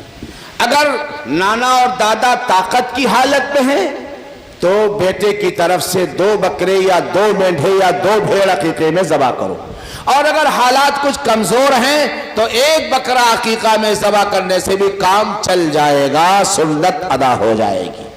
دوسرا مسئلہ بعض لوگوں نے مشہور کر رکھا ہے کہ لڑکی کے لیے عقیقے میں بکری ہی ہونی چاہیے اور لڑکے کے لیے بکرا ہی ہونا چاہیے مذکر۔ ایسا کچھ نہیں ہے، لڑکی کے عقیقے میں بکرا ذبح کر سکتے اور لڑکے کے عقیقے میں بکری ذبح کر سکتے، ایسا نر اور مادے کا کوئی مسئلہ نہیں ہے۔ ذہن میں بٹھا لیجئے گا، لوگوں کو بتا دیجئے گا۔ عقیقہ ہو گیا۔ حضور پاک علیہ السلام کو ان حضرات سے بڑی محبت تھی۔ سرکار دو جہاں صلی اللہ علیہ وسلم نے نام تجویز کیا، محبت فرماتے رہے، گھر کا آنا جانا رہا۔ حضرت علی رضی اللہ تعالیٰ عنہ اللہ کے نبی کی خدمت میں لگے رہے، جہاں جو موقع آیا وہاں دین کی خدمت کرتے رہے۔ ایک موقع آیا، جنگ بدر کے اندر بھی آپ شریک ہیں، جنگ احد کے اندر بھی آپ شریک ہیں، غزوہ خندق کے اندر بھی آپ شریک ہیں، غزوہ حنین کے اندر بھی آپ شریک ہیں۔ غزوہ تبوک کا ایک ایسا موقع آیا جس میں حضرت علی کرم اللہ وجہہ کو اللہ کے نبی نے فرمایا علی تم یہاں کے بوڑھوں اور بچوں اور عورتوں کی دیکھ بھال کے لیے میں تم کو مدینے میں اپنا نائب بنا کر جا رہا ہوں، تم مدینے میں ٹھہرو۔ تو حضرت علی نے آ کر عرض کیا یا رسول اللہ لوگ مجھے تانا دیں گے کہ یہ عورتوں کی طریقے سے گھر کے اندر بیٹھ گیا ہے، حضور مجھے ساتھ لے چلیں۔ آپ نے اس موقع پر فرمایا تھا یا علی انت منی بمنزلت موسیٰ ہارون، اے علی تم میرے لیے ایسے ہو جیسے موسیٰ علیہ السلام کوہ طور پر جاتے تھے تو اپنے چچا زاد بھائی حضرت ہارون کو اپنا نائب اور امت کی دیکھ بھال کرنے والا بنا کر جاتے تھے. وَلَكِنْ لَا نَبِيَّ بَعْدِي، حضور جانتے تھے میرے بعد کچھ ایسے ہوشیار لوگ پیدا ہوں گے جو حضرت علی کو ما فوق النبوت، اللہ نہیں، ما فوق اللہ، اللہ سے اوپر کا درجہ بھی دے دیں گے. اس لیے حضور نے جہاں یہ فرمایا تم میرے لیے موسیٰ کے بعد ہارون کی طرح قائم مقام کی حیثیت سے ہو مدینے کے اندر، لیکن یہ بات ساری امت ذہن نشین کر لے، وَلَكِنْ لَا نَبِيَّ بَعْدِي، میرے بعد کوئی نبی نہیں ہوگا. اے علی تم میرے نائب تو ہوگے لیکن نبی نہیں ہو سکتے، اس لیے کہ میں خاتم النبیون ہوں، میرے بعد کوئی نبی نہیں ہوگا. غور کیجئے کہ حضور پاک علیہ السلام کیوں اس عقیدے کی اصلاح فرما رہے ہیں. اللہ کے نبی علیہ السلام کو اللہ تعالیٰ نے بعض آنے والے فتنوں کی خبر دے دی تھی، اس لیے حضور نے ایک موقع پر فرمایا علی تمہاری مثال تو ایسی ہے جیسے عیسیٰ کی. ان کے بارے میں ایک طبقہ مفرد، ایک محب مفرد اور ایک مبغض، ایک نفرت کرنے والا یہودیوں کو پیدا ہو گیا کہ انہوں نے معاذ اللہ عیسیٰ علیہ السلام پر اتہام اور الزام اور پتہ نہیں کیا کیا کہہ ڈالا. اور ایک طبقہ پیدا ہوا عیسائیوں کو جو عیسیٰ علیہ السلام کو اللہ کا بیٹا بنا بیٹھا. اے علی تمہارے بارے میں دو گروہ گمراہ اور ہلاک ہو جائیں گے. بعض وہ ہوں گے جو تمہاری محبت میں اتنا غلو کریں گے، اتنا غلو کا معنی جانتے ہو؟ حد سے آگے بڑھ جانا. جیسے آپ محبت میں اپنی بیوی کو اماں کہنے لگو، بیوی کو اور کہہ کے دیکھو پھر مولانا صاحب کا مسئلہ پوچھو کہ نتیجہ کیا ہوگا، اور رہے گی تمہارے پاس کہ نہیں رہ پائے گی. ہاں حدود ہیں محبت کی حدود ہیں. ہاں اگر محبت کی حدود کو توڑو گے تو پھر مسئلہ بگڑ جائے گا. وہ لمبا واقعہ ہے، سمجھے نہیں؟ کسی نے کہا تھا انت علیہ کظہر امی، اور پھر وہ عورت پریشان ہوئی اور قسمی اللہ قول التی تجادلک فی زوجہا وتشتکی الی اللہ کی آیتیں نازل ہوئی. مجھے وہ سنانے کا موقع نہیں ہے، میں عرض کر رہا تھا اللہ کے نبی کو میرے رب نے فتنوں سے آگاہ کر دیا تھا. آپ مسلم شریف کتاب الفتن پڑھیے، وہ اشراط الساعہ پڑھیے، آپ کو پتہ چلے گا آج جو حادثات اور واقعات پیش آ رہے ہیں، سمجھے نہیں؟ اللہ کے نبی نے 1400 سال پہلے ان کو بیان کر دیا. 14 سال پہلے آپ نے بیان فرما دیا. نبی نے فرمایا علی تمہارے بارے میں دو گروہ ہلاک اور گمراہ ہو جائیں گے. ایک وہ جو تم سے محبت میں بہت آگے بڑھ جائے گا، غلو کرے گا، اتنا غلو کرے گا کہ تم کو خدائی کے مقام پہ بٹھا دے گا. پیغمبری اور بری تو بڑی دور کی بات ہے، تمہارے دروازے پہ روزانہ جبرائیل امین دستک دیتے رہیں گے. اور ایک گروہ ہوگا جو تم سے نفرت میں اتنا زیادہ تجاوز کر جائے گا کہ وہ کفر اختیار کر لے گا، اور وہ بھی جہنمی ہوگا، وہ بھی ہلاک ہو جائے گا. اللہ کے نبی علیہ السلام کے فرمان کے مطابق رسول پاک علیہ السلام کی وفات کے بعد یہ واقعہ بھی سن لیں.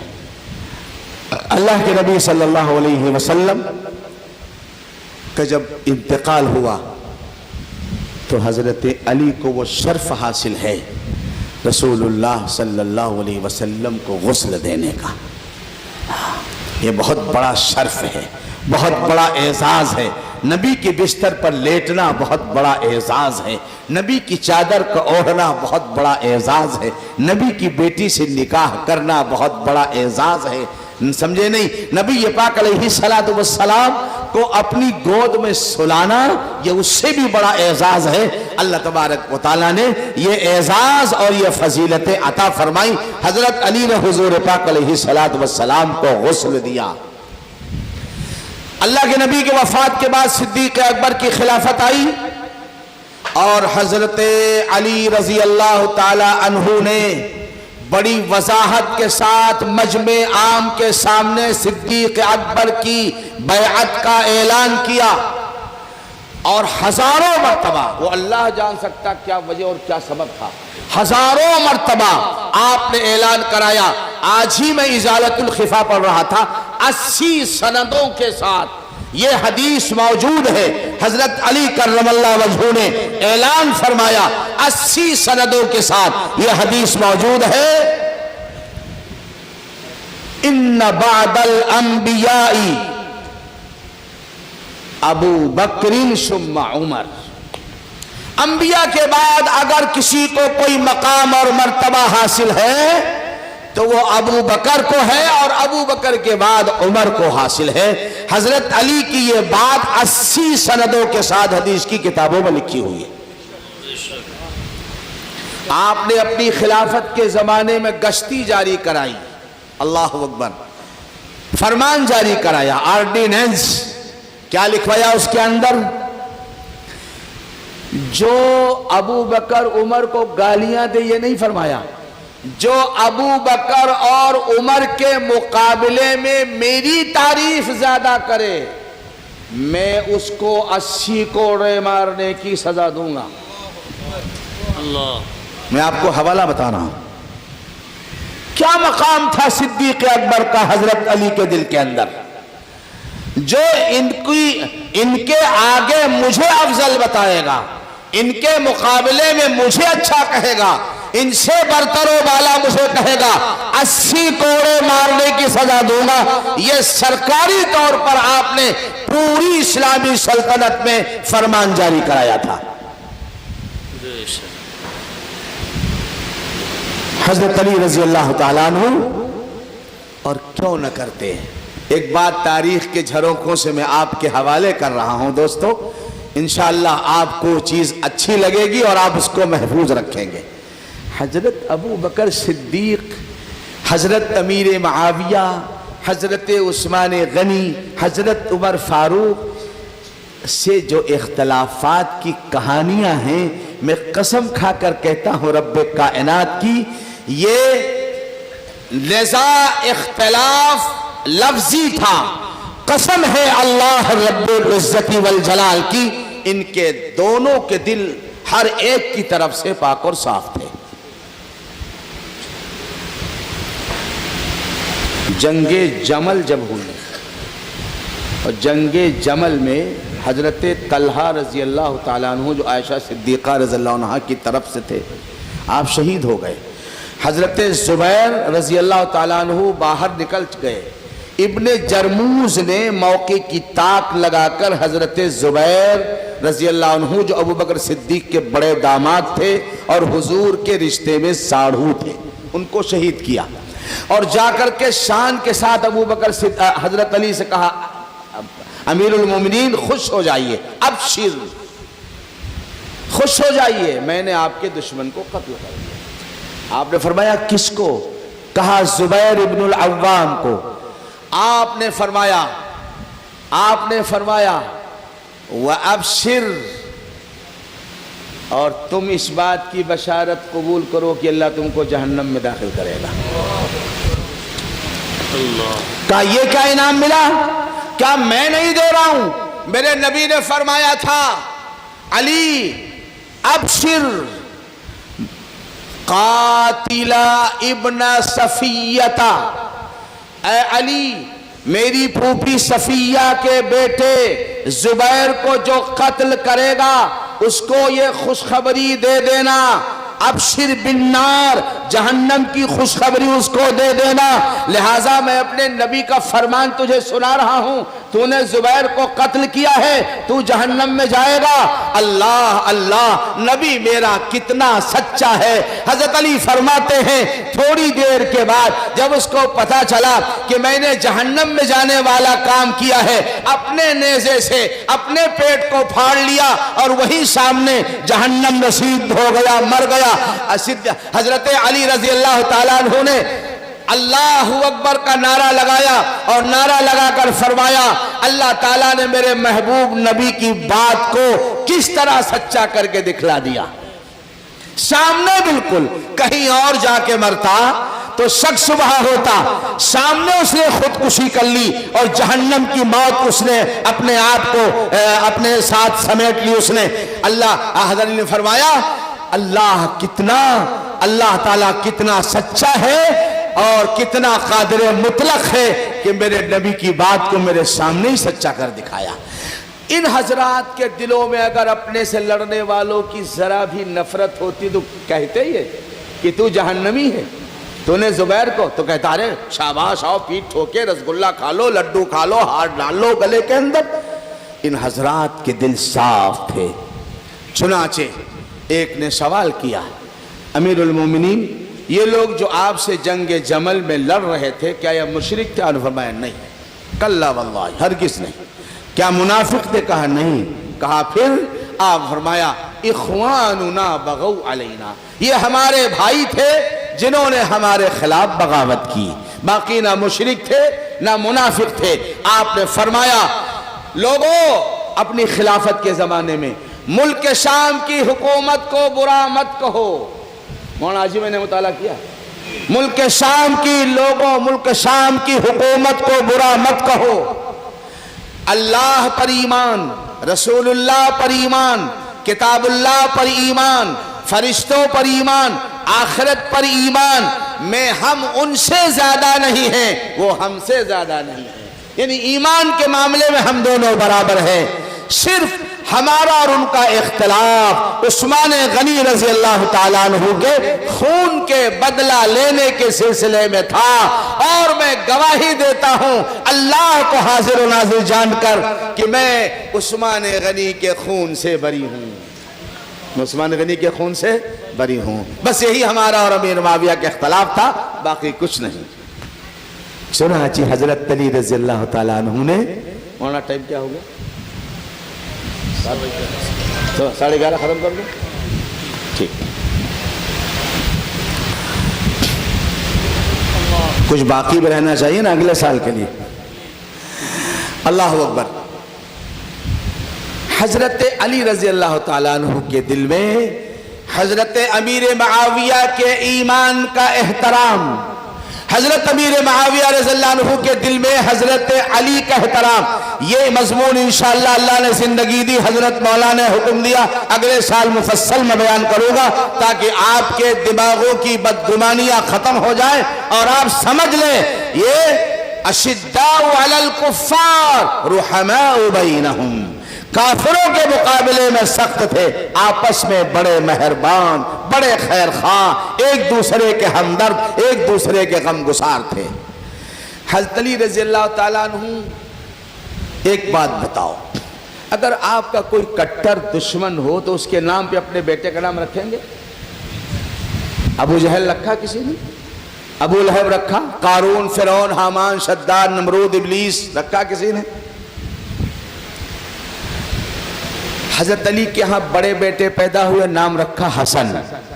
دوسرے نمبر کے پیدا تو نام رکھا حسین. تیسرے نمبر کے بیٹے کا نام رکھا محسن. یہ حضرت فاطمہ رضی اللہ عنہا سے ہیں بے اختلاف روایات. پھر آپ نے حضرت رسول پاک کی بڑی بیٹی حضرت زینب کی بیٹی امامہ سے نکاح کیا.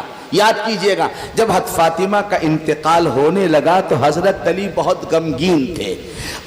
حضرت فاطمہ نے پوچھا میرے بچوں کے والد، میرے ابو کے داماد، آپ اتنا غمگین کیوں نظر آ رہے ہیں؟ حضرت علی نے فرمایا بات یہ ہے کہ آپ جیسی نیک اور صالحہ اور خدمت گزار خاتون ہم کو کہاں مل سکتی ہے؟ حضرت فاطمہ نے فرمایا اگر مجھ جیسی نیک اور عبادت گزار اور خدمت گزار عورت چاہیے تو میرے انتقال کے بعد میری بڑی بہن زینب کی بیٹی امامہ بڑی ہو چکی ہے، تم اس سے نکاح کر لینا. اس زینب کا کوئی تذکرہ ہے کہیں؟ کسی مجلس میں، کسی مرثیے کی کتاب میں، کسی نوحہ خانی میں ہے کوئی تذکرہ؟ پھر کبھی اس کی تفصیل عرض کروں گا. زینب کی بیٹی امامہ سے نکاح کر لینا. اللہ کے نبی کے داماد حضرت علی نے سیدہ فاطمہ کی وفات کے بعد حضرت امامہ سے نکاح کیا، ان سے 2 بیٹے پیدا ہوئے، بڑے بیٹے کا نام زید رکھا، دوسرے کا نام یحییٰ رکھا۔ کتنے بیٹے ہو گئے علی کے؟ 5، حسن، حسین، محسن، زید، یحییٰ رضوان اللہ علیہم اجمعین۔ اس کے بعد آپ نے دوسری شادیاں کی، ایک بیٹے کا نام ابو بکر رکھا، اس کا انکار غالی بھی نہیں کر سکتا، گالی نہیں، غین والا غالی، ہاں، مفرد اور مفرد بھی نہیں کر سکتا اس کا انکار۔ حضرت علی نے اپنے ایک بیٹے کا نام ابو بکر، پھر ایک بیٹے کا نام عمر، پھر ایک بیٹے کا نام عثمان، اور اس کے بعد ایک بیٹے کا نام رکھا معاویہ۔ اللہ، آپ کہتے ہو معاویہ ایسے حضرت علی کی بنتی نہیں تھی، تم تاریخ کے چیتھڑوں کے حوالے سے صحابہ کرام کسے بدگمان امت کو کرنا چاہتے ہو؟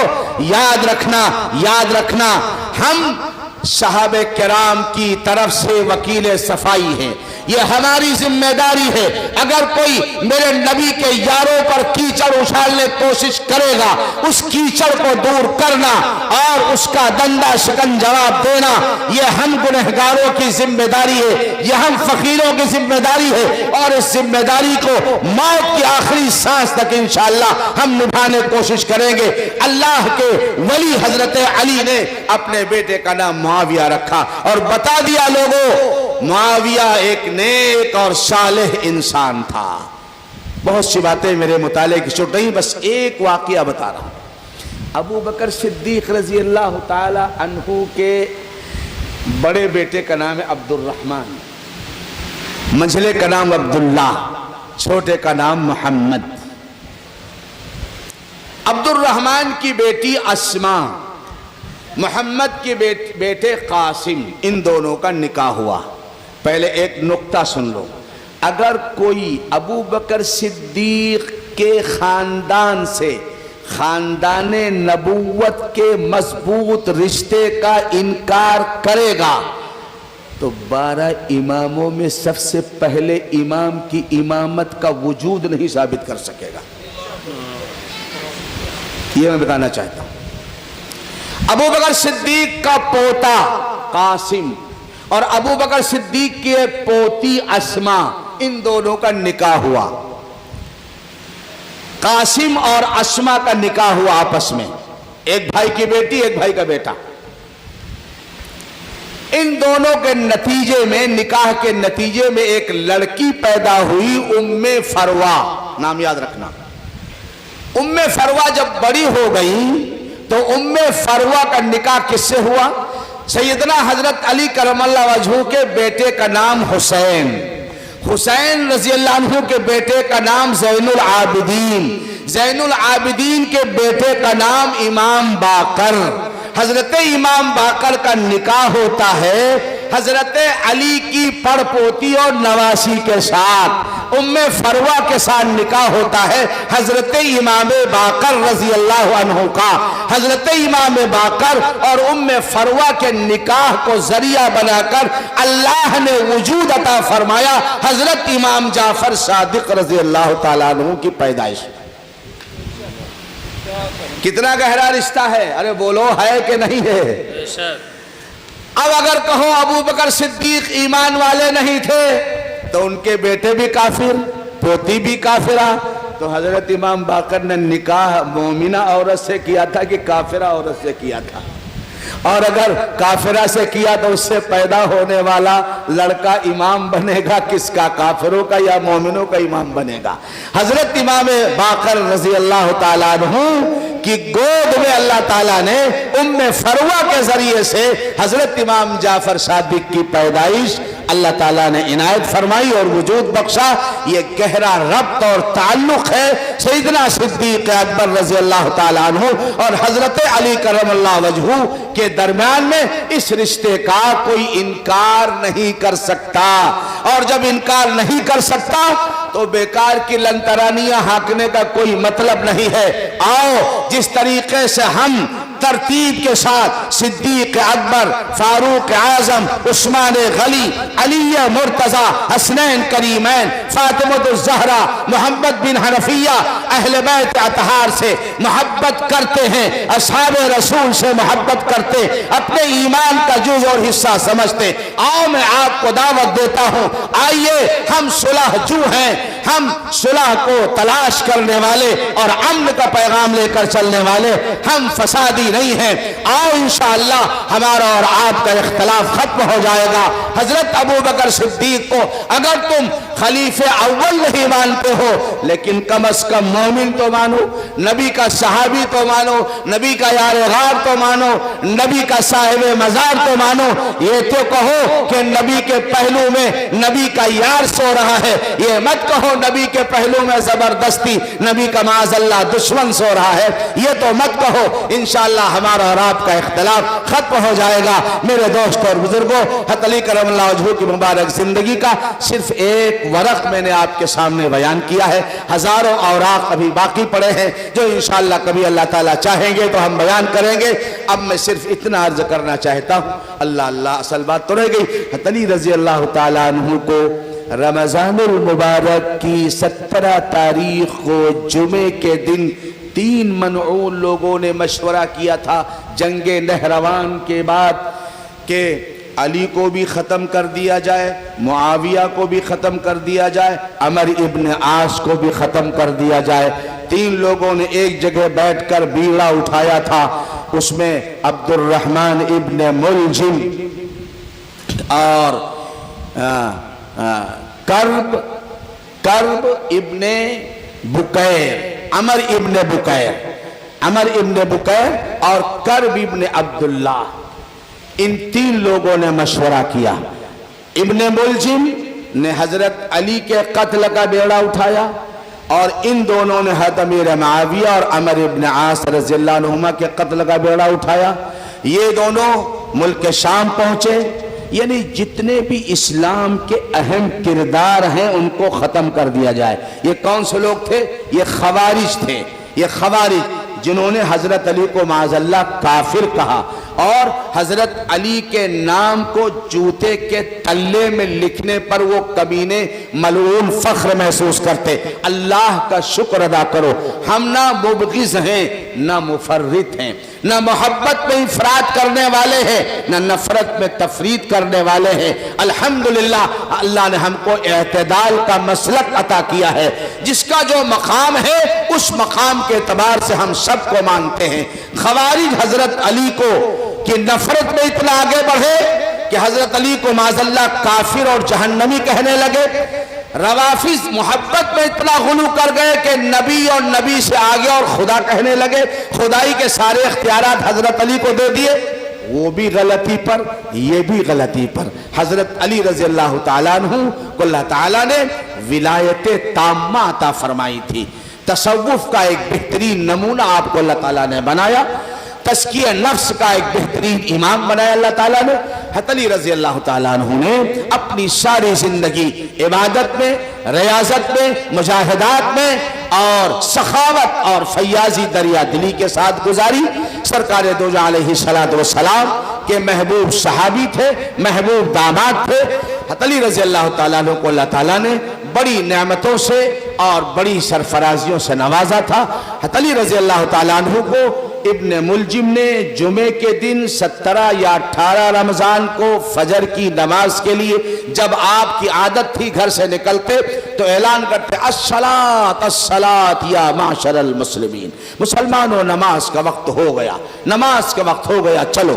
یہ آواز لگا رہے تھے 2 خبیث، ایک ابن ملجم اور اس کا ایک ساتھی کوفے کا، دونوں جامع مسجد کوفے کے دروازے کے پیچھے کھڑے ہوئے تھے۔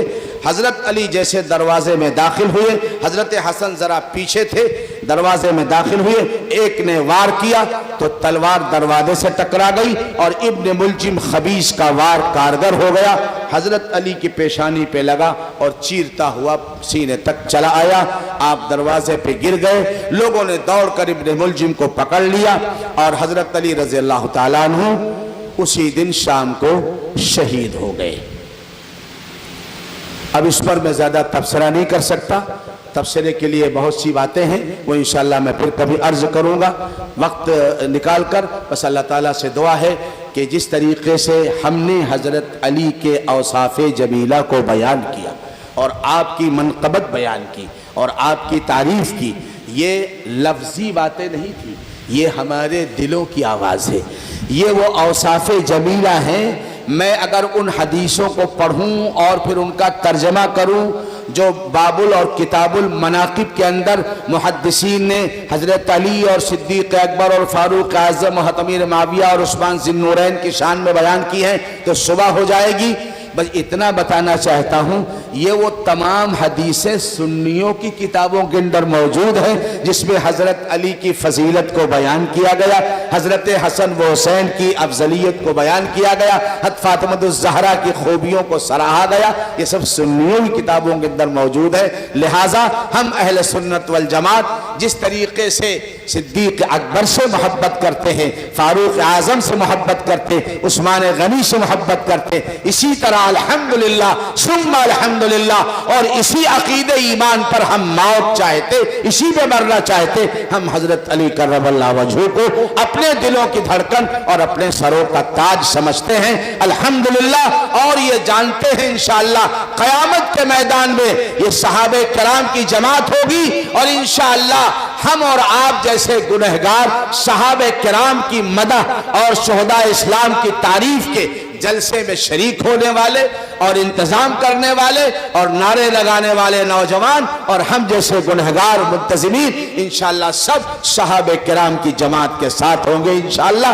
اللہ کے نبی کے ہاتھ میں لواء الحمد ہوگا، حمد کا جھنڈا ہوگا، داہنی طرف ابو بکر صدیق ہوں گے، بائیں طرف فاروق اعظم ہوں گے اور صحابہ کرام کی جماعت ساتھ میں ہوں گی۔ جنت المعلی کے قبرستان میں دفن ہونے والے، جنت البقیع کے مبارک قبرستان میں دفن ہونے والے حضور کے ساتھ ہوں گے انشاءاللہ۔ اسی جماعت کے ساتھ اللہ ہمارا اور آپ کا بھی حشر فرمائے گا، اس لیے کہ میرے نبی نے فرمایا تھا من تکسر سواد قوم فہو منہم، جو کسی جماعت کی تعداد کو بڑھائے گا اللہ ان کا حشر قیامت کے دن انہی کے ساتھ کرے گا۔ اگر صحابہ کرام کی مدح کرنے والوں کی تعداد آپ نے بڑھائی ہے اور اس کو سراہا ہے، انشاءاللہ خدا کے ذات سے امید ہے کل روز قیامت اللہ تعالیٰ اپنے محبوب نبی کے محبوب صحابہ کی جماعت کے ساتھ نہیں آگے آگے تو پیچھے پیچھے ان کی جوتیاں اٹھانے والوں میں اللہ ضرور ہم کو شامل فرما لیں گے۔ بس اللہ تعالیٰ اس جلسے کو بے انتہا قبول فرمائے، حضرت مولانا کو اللہ صحت دے، ناظم اجلاس کی عمر میں اللہ برکت نصیب فرمائے، آپ سب حضرات کی دلی مرادوں کو اللہ پوری فرما دے۔ کچھ نوجوانوں نے نام لکھ کے دیے تھے، یہ ایک بچہ زید ہے اور شعیب ہے، میری بہن کی طبیعت کنیز فاطمہ کی طبیعت خراب ہے، دعا فرمائیں اللہ تعالیٰ کنیز فاطمہ کو صحت عطا فرما دے۔ یہ بچہ ہے کیا نام ہے، محمد عتیق، والد محمد زبیر، ان کی طبیعت خراب ہے، عتیق یا عتیب بھائی، ان کی اللہ دعا کرو اللہ تعالیٰ ان کو صحت دے دے۔ اور کچھ بچوں نے وہاں کھانے کے بعد درخواست کی تھی، مجھے ذہن میں نام نہیں، میں نے کہا نام لکھ کے دے دینا۔ بہرحال اللہ تعالیٰ دلوں کے بھیدوں کا جاننے والا ہے، نام لیا جائے نہ لیا جائے، آپ کے نام اور آپ کا کردار نوجوانوں الحمدللہ اگر اس فقیر کی اللہ کی نگاہ میں کوئی بھی ذرہ برابر بھی اگر اللہ تعالیٰ کے نزدیک کچھ ہے تو آپ میرے دلوں میں انشاءاللہ، میں یہاں بھی دعا کروں گا، میں رات کو بھی دعا کروں گا، اپنی نوازوں باپ کے لیے دعا کروں گا۔ دعا فرما لے اللہم صلی وسلم وبارک علی سیدنا مولانا محمد عبدک و حبیبک و رسولک صلوات اللہ وسلامہ علیہ۔ ربنا آتنا فی الدنیا حسنہ وفی الآخرۃ حسنۃ وقنا عذاب النار۔ یا ربنا ویا رحیمنا ویا کریمنا اعنا علی ذکرک وشکرک وحسن عبادتک، اللہم وفقنا لما تحب وترضى واجعل آخرتنا خيرا من الأولى. اللهم إنا نعوذ بك من الشرور والفتن ما ظهر منها وما بطن. اللهم إنا نعوذ بك من الشرور والفتن ما ظهر منها وما بطن. اللهم احفظنا من كل بلاء الدنيا وعذاب الآخرة. اللهم إنا نعوذ بك من البرص والجنون والجذام ومن سيء الأسقام. اللهم إنا نعوذ بك من الجنون والجزام ومن سيء الأسقام اللهم اشفنا من كل داء اللهم اشفنا من كل داء اللهم اشف مرضانا اللهم اشف مرضانا اللهم اشف مرضانا اللهم احسن عاقبتنا في الامور كلها واجرنا من خزي الدنيا وعذاب الاخرہ. یا اللہ اس اجلاس کو بے انتہا قبول فرما، شاد و آباد فرما، مقصد کے لحاظ سے کامیابی نصیب فرما. اللہ پورے علاقے کے اندر اللہ اس اجلاس کی افادیت کو اے اللہ عام اور تام فرما. اللہ اس کے فائدے کو ظاہر فرما. حضرت مولانا عثمان صاحب اور ان کے رفقا کو اے اللہ قوت عطا فرما، صحت عطا فرما، عمروں میں برکت عطا فرما. اللہ یہ سارا مجمع تیری محبت میں، تیرے پاک نبی کی محبت میں اور تیرے نبی کے اشاروں پہ جان قربان کر دینے والے شہدائے اسلام اور حضرات صحابہ کرام رضوان اللہ علیہ مجمعین اہل بیت اطہار کی محبت میں اللہ یہاں جمع ہوا ہے. اللہ ان کی محبتوں کی لاج رکھ لے، اللہ ان کی محبتوں کی لاج رکھ لے. اے اللہ جیسے ہمارے محبوبین صحابہ کرام عزت والے تھے، اللہ ہماری بہنوں بیٹیوں کو وہ عزت نصیب فرما دے، وہ پردہ نصیب فرما دے، وہ تقوی نصیب فرما دے. آوارہ گردی سے، گمراہ ہونے سے، برباد ہونے سے، دوسروں کے ہاتھوں کا شکار ہونے سے اللہ ہماری بہنوں بیٹیوں کی حفاظت فرما لے. اللہ سیدہ فاطمہ کا لباس، عائشہ صدیقہ کی صلات اور اللہ تیرے پاک نبی کے ازواج مطہرات کا تقوی میری بہنوں بیٹیوں اور ماؤں کو عطا فرما دے. اللہ ہمارے نوجوانوں میں اے اللہ جذبہ خالد عطا فرما دے. اللہ جوش جعفر نصیب فرما دے. اے اللہ ولولہ سیف اللہ عطا فرما دے. اے اللہ ان سے کام لے لے. اے اللہ حق کا کام ان سے لے لے. اے اللہ کلمت اللہ کا کام لے لے. اے اللہ اس سارے مجمع پر اپنا نظر اپنی رحمت نازل فرما دے، اپنا کرم نازل فرما دے. ہر بیمار کو شفا دے دے، ہر کمزور کو طاقت عطا فرما دے. اے اللہ اس گنہگار کو بھی ہر بیماری سے شفا اور صحت عطا فرما کر اللہ جب تک زندگی آپ دیں، ایمان والی زندگی، اسلام والی زندگی، اعمال صالحہ والی زندگی ہمیں اور ہمارے یاروں اور عزیزوں کو عطا فرما دے.